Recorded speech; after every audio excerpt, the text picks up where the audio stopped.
There have been 17th BRICS Summit held July 6 to 7, 2025 in Rio de Janeiro, Brazil.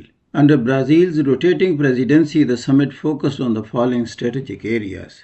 The key decisions and the outcomes were 126-point Rio Declaration. It adopted across areas like global governance, finance, health, artificial intelligence, and climate, but avoided directly naming or blaming the United States.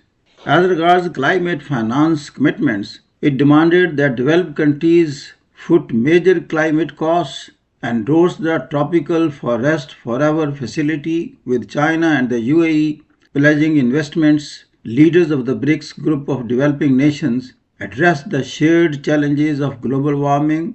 The summit demanded that the wealthy nations fund mitigation of greenhouse gas emissions in poorer nations. In his opinion, remarks, Brazilian President Lula da Silva, who will host the United Nations Climate Summit in November this year, also blasted denialism of the climate emergency, indirectly criticizing the US President Donald Trump's decision to pull his country out of the 2015 Paris Agreement. With regard to payment system and currency moves, it reconfirmed work on cross-border payment infrastructure to facilitate local currency settlements.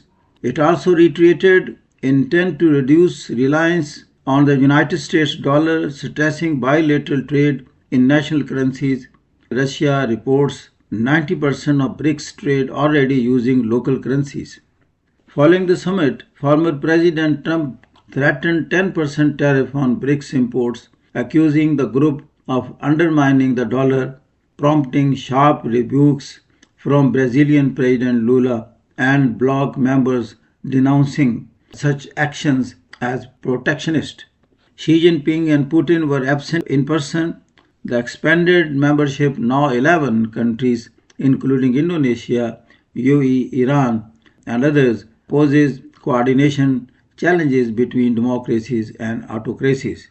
However, by adopting the Rio Declaration and establishing foundations like the Tropical Forest Facility and cross-border payment initiatives, it signaled BRICS' intent to forge a multipolar global order. Yet internal weaknesses, lack of cohesive stance, key absences, and rising external tensions, especially with the United States, reduced its immediate impact. Thank you very much for listening. God bless you.